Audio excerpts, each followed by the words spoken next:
Night ఎప్పుడో పడుకొని morning 10:30కి అలా లేచి ఫ్రెష్ అయ్యి ఇంకా వెంగమాంబకి అయితే స్టార్ట్ అయిపోయినాం అనమాట లంచ్ చేయడానికి. అసలు వెంగమాంబలో ఫుడ్ ఉంటుంది భయ్యా నెక్స్ట్ లెవెల్ అంతే. ఇంకా అది అయిపోగానే పక్కనే ఉన్న స్టాల్స్ దగ్గర అలా తిరుగుతా షాపింగ్ చేసుకొని రూమ్కి అయితే వెళ్ళిపోయినాము. ఇంకా రెడీ అవ్వాలి. రెడీ అవ్వడమేమో కానీ మేము అక్కడ రూమ్ని మొత్తం మెస్సి చేసేసినాము. అక్కడెక్కడో ఉండాల్సిన అద్దాన్ని తీసి కింద పెట్టామన్నమాట. ఎందుకంటే మాకు అక్కడ నుంచి రెడీ అవ్వడానికి కంఫర్టబుల్గా లేదు. ఇంకప్పటికే దర్శనానికి టైం అయిపోతుందని చెప్పేసి ఫాస్ట్గా వెళ్ళిపోయినాము. దర్శనం అయితే ఒక 2.5 అవర్స్లో అలా అయిపోయింది. యూజువల్ టైం కంటే ఒక 40 సెకండ్స్ ఎక్కువనే చూసింటాయి ఈరోజు దేవుణ్ణి. చాలా అంటే చాలా బాగైంది దర్శనం. ఇంకా మార్నింగ్ 2:30, 3 దాకా అక్కడనే ఉన్నామన్నమాట. ఆ లైటింగ్స్, ఆ మార్నింగ్ వ్యూ చాలా బాగుండింది. చాలా పీస్ఫుల్గా ఉండే. అసలు అక్కడ నుంచి రావాలనే అనిపించలేదు. కానీ ఏం చేస్తామో ఇంకా వెళ్ళాలి. ఇంకా లడ్డూలు తీసుకొని అయితే రిటర్న్ రూమ్కి అయితే స్టార్ట్ అయిపోయినాం. మాకు మళ్ళీ మార్నింగ్ వెంటనే బెంగళూరుకి రిటర్న్ బస్ కూడా ఉంది.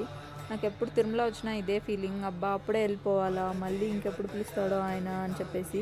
మీకు ఇలానే అనిపిస్తుందా? కామెంట్ చేయండి.